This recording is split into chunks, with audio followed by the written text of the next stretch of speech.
Hello friends, आपके अपने YouTube channel में सभी का स्वागत है। तो आज आपकी जो क्लास होगी वो क्लास होगी सीडीपी की, बाल विकास की। ये क्लास जो है वो आपकी सीटेट और एस्टेट के लिए हेल्पफुल होगी। लाइक जो टीचिंग के एग्जाम है लगभग लगभग सभी के जिसमें बाल विकास पूछा जाना है वो सभी के लिए हेल्पफुल होगी। तो आज आपकी जो क्लास है वो सीडीपी की है। चलिए चलते हैं सीधे टॉपिक पर, आपका ज्यादा समय न लेते हुए।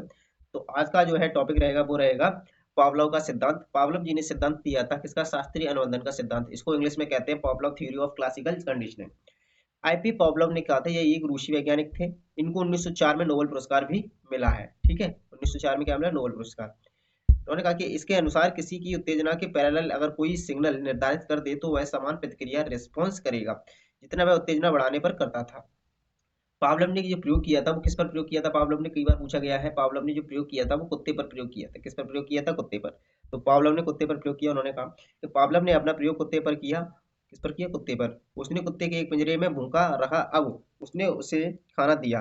खाना देते ही कुत्ते के मुंह से लार टपकना शुरू हो गई। जब कुत्ते को खाना देते थे तो खाना देने से पहले वह एक घंटी बजा देते थे।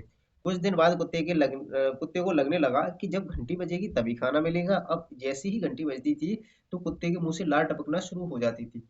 अब उत्तेजना बढ़ाने का काम घंटी कर रही थी। कौन कर रहा था? घंटी कर रही थी। इस तरह कुत्ता घंटी के साथ संबंध स्थापित कर लेता है। ठीक है, जैसे ही उसके बैल बजती थी वो क्या करता था? उसके मुंह में लार आ जाती थी। ठीक है, तो फूड को देखा उसने तो क्या है? Unconditional stimulus. और बैल बजी तो क्या है? Conditional conditioned stimulus. ठीक है, चलिए आगे है। तो जब लार टपकती तो अनकंडीशनल रिस्पॉन्स, लार टपकना, condition response, stages of classical conditioning.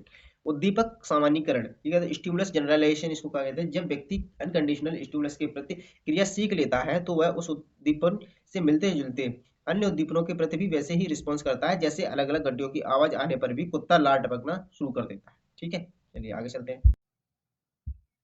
अगला है आपका विलोपन। विलोपन को क्या कहते हैं? एक्सटिंक्शन। क्या कहते हैं? एक्सटिंक्शन।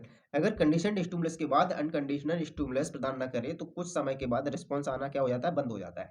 जैसे घंटी की आवाज के बाद अगर खाना ना दिया जाए तो कुत्ते की लार आना बंद हो जाएगी। क्या है? कुत्ते की लार आना बंद हो जाएगी। जिसको अब अगला चलते हैं विभेद। विभेद किसको कहते हैं? डिस्क्रिमिनेशन को क्या कहते हैं? विभेद। इसमें व्यक्ति जो है ओरिजिनल अनकंडीशनल स्टिमुलस और अदर स्टिमुलस के बीच विभेद या अंतर करना शुरू कर देता है। जैसे बहुत सारी घंटी बजने के बावजूद कुत्ता यह पहचान जाता है कि किस घंटे की आवाज के बाद खाना मिलेगा। तो सूझ या अंतर्दृष्टि का सिद्धांत के बारे में जान लें। इसको इंग्लिश में कहते हैं insight theory, Kohler theory. Insight theory और कोलर थ्योरी। गेस्टाल्ट वादियों का सिद्धांत है। गेस्टाल्ट थ्योरी भी इसको कहते हैं। गेस्टाल्ट वाद, गेस्टाल्ट शब्द जो दिया गया था वो जर्मन भाषा का शब्द है। किससे? जर्मन भाषा का शब्द। अर्थात आकृति का समग्रता अथवा संपूर्ण। यानी एग्जाम्पल मान लीजिए, जब हम कोई गाड़ी देखते हैं तो उसके समग्र होल रूप से देखते हैं, ना कि सिर्फ उसके एक सिंगल पार्ट को। ठीक है, चलिए आगे देख लेते हैं। इस सिद्धांत के प्रतिपादक जो थे वो कौन थे? Wertheimer, Koffka, Kohler. ठीक है, वर्दीमर, कोपका और कोलर थे।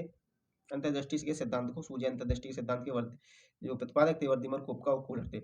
अंतर्दृष्टि अधिगम सिद्धांत देने का जो श्रेय जाता है वो किसको जाता है? कोलर को जाता है। इसमें सिद्धांत में कोपका ने भी सहयोग दिया था। सूझ का सिद्धांत संज्ञानात्मक कार्य पर बल देता है। अक्सर देखो प्रतिपादक तो तीनों थे, लेकिन अंतर्दृष्टि अधिगम सिद्धांत देने का जो श्रेय जाता है वो कोलर को जाता है। ठीक है, किसी समस्या पर अचानक से दिमाग में आया समाधान सूझ कहलाता है। क्या कहलाता है? सूझ कहलाता है। आगे चलते हैं, आगे क्या देखा? कोलर का प्रयोग। कोलर ने अपना प्रयोग सुल्तान नाम के चिंपांजी वनमानस पर किया था। कोलर जी ने किस पर प्रयोग किया था? ये इन्होंने सुल्तान नाम का एक चिंपांजी था, इस पर प्रयोग किया था। उसने चिंपांजी को एक खाली कमरे में बंद कर दिया और छत पर कुछ केले लटका दिए। भूखा होने की वजह से चिंपांजी उछलकर केले को पकड़ने का प्रयास करता है, लेकिन क्या है? वो नहीं पहुंच पाता। तो क्या हुआ कि लेकिन केले ऊंचाई पर होने की वजह से चिंपांजी केले को नहीं पकड़ पाता। फिर कोलर द्वारा एक बड़ी छड़ रख दी गई और चिंपांजी की नजर छड़ी पर गई और वह केले को तोड़ने का प्रयास किया, लेकिन दोबारा ऊंचाई की वजह से नहीं पहुंच पाया। फिर कोलर ने एक डब्बा रखा। फिर क्या किया? चिंपांजी ने बॉक्स देखा और उस पर चढ़कर छड़ी की सहायता से केले तोड़ लिए।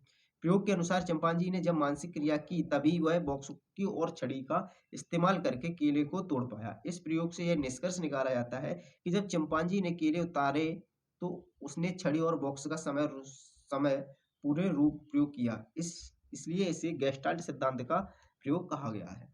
तो इसमें यही बताया गया है कि सूझ और अंतर्दृष्टि के सिद्धांत के बारे में यही बताया गया है किसने दिया और इसके प्रतिपादक कौन थे। ठीक है, का सिद्धांत, शास्त्रीय अनुबंधन का सिद्धांत, ये टॉपिक आपका कंप्लीट हुआ। इसमें जो है कि ये किसने दिया था? ये पावलोव जी ने दिया था सिद्धांत। और उन्होंने किस पर प्रयोग किया था? कुत्ते पर प्रयोग किया था। कई बार ये एग्जाम में क्वेश्चन पूछा हुआ है। कहाँ के रहने वाले थे? रूस के रहने वाले थे। तो आज का टॉपिक यहीं पे समाप्त करते हैं। मिलते हैं नेक्स्ट वीडियो में नेक्स्ट टॉपिक के साथ। Thanks for watching. Bye bye.